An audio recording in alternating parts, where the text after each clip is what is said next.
established rich coming right back at you. And today we having a real conversation about power, identity, and what happens when you step into something that was never yours. This situation between Jimmy Henchman and 50 Cent goes back years. But what we watching today has nothing to do with how it started. It has everything to do with who decided to keep it going. 50 gets online and says Henchman got stabbed in prison, claiming he was poked up, he was put on a gurney. Now, anybody who knows how 50 moves knows this wasn't just random. This was a strategic move designed to get a response. Because 50 don't operate off proof, he operates off response. He throws something out in the world and wait to see who pick it up. And the truth is, he don't need everybody to respond. He just needs the right person to respond. He only needs one person who feels like they just have to say something. And that's exactly what happened here with no hesitation. Lil Preme stepped into a situation that never even called his name. Now let's slow this down and really look at what that means. Because this ain't just somebody random commenting from the sidelines. This is the son of Kenneth McGriff. And that comes with a legacy people still talk about to this day. That name carries weight in places most people will never see. But just because you carry a last name don't mean you have to carry everything that come with it. And that's where this situation starts to feel misguided. Because instead of separating himself from the past, he stepped directly into it. Instead of building his own position, he attached himself to something that was already in motion. And the first question you have to ask is simple and direct. Why does he feel like this is his responsibility? Because he was not the one named in the claim. He was not the one named in the post. But he was the one that decided to respond. And that decision changed everything. Instead of letting the story die on its own, he kept it alive. Instead of ignoring it, he amplified it. He reached out. He made a call. And that moment right there is where everything changed. This call is from a federal prison. You will not be charged for this call. This call is from Jimmy. This call will be recorded and subject to monitoring at any time. To accept this call, press 5. To block this, you may begin speaking now. Yo, With you, young blood. what's happening what's with go you? what's going on? What's going on, Jimmy? Oh man, ain't nothing, my brother. Everything good? Man, everything is everything, man. Yo, man, talk to me, man. I can hear it in your voice already, man. Like, yo, this shit is crazy, man.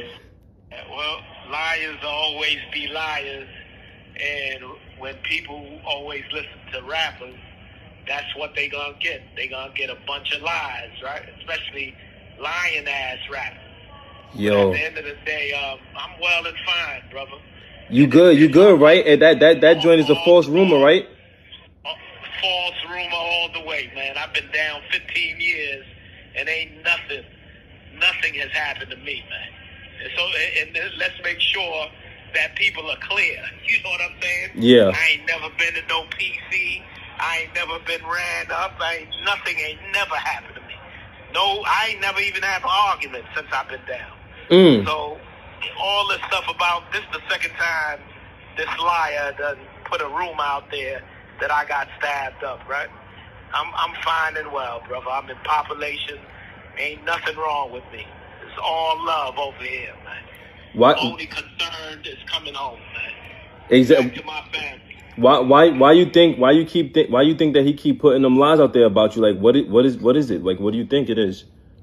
It don't even matter, right? They tricked me once and got me in prison. They not gonna trick me no more. All he is a bait trap for the police, and I'm not biting. I'm not biting. Word.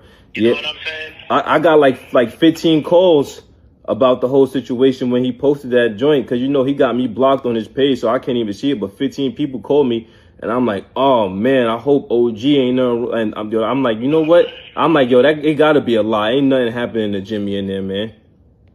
Trust me, there'd have been dudes in the penitentiary calling, saying something happened to me. Ain't nothing happened to me, brother. In the 15 years that I've been down, right? See, them guys would never survive in my situation. They couldn't survive this. Trust me, I can survive this, man.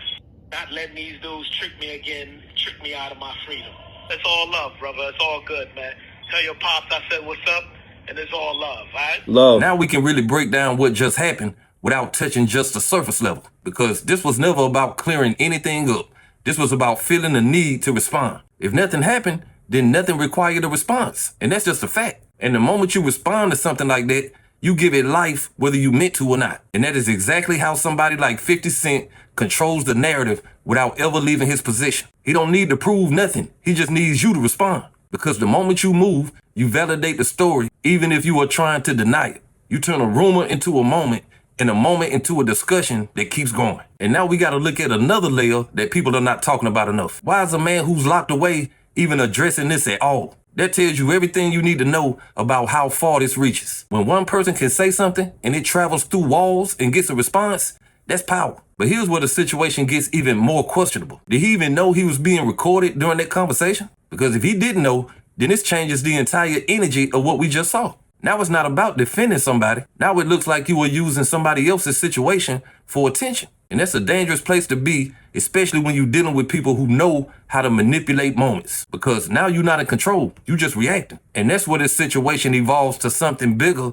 than it needed to be. Because once you respond, you are no longer in control of the narrative. You just part of it. The moment that call hit the internet, this was no longer a claim made by 50. Now it was a full-blown conversation that all of us thought we could have an opinion on. And that's the trap that people continue to fall into when dealing with somebody like him. They think they defending something when really they extending the life of the story. Because 50 don't need you to agree with him to win. He just needs you to engage. And the moment you engage, you give him exactly what he was looking for. You give him energy. You give him attention. You give him control. And now your name is attached to the story, whether you like it or not. And that is something you cannot take back once it happens. But this is where we have to shift the conversation away from him and back to Lil Preme. Because at the end of the day, this was his decision. This was his choice to put his nose in something that had nothing to do with him. You ain't lying. And that decision is what people are really responding to. Because when you really look at this don't come from power. It comes from attachment. This comes from somebody feeling like they have to protect the narrative that they didn't create. This comes from somebody who has not fully separated themselves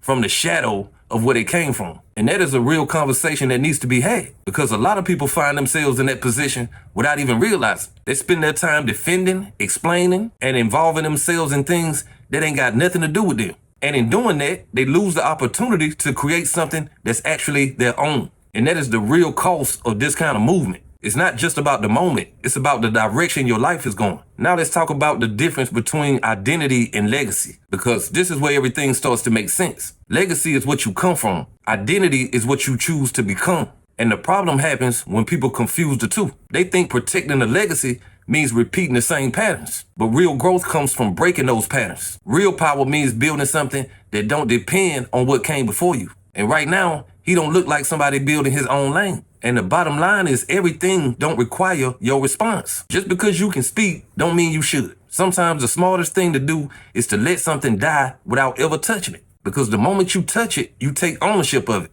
And once you take ownership, you also take everything on that comes with it. And that is exactly what happened here. A situation that never started with him now has his name attached to it. And I'm pretty sure that's exactly what he wanted. But hey, that's just my opinion. What's yours? Like, comment, subscribe. Established Rich, I'll be back with another one. Peace.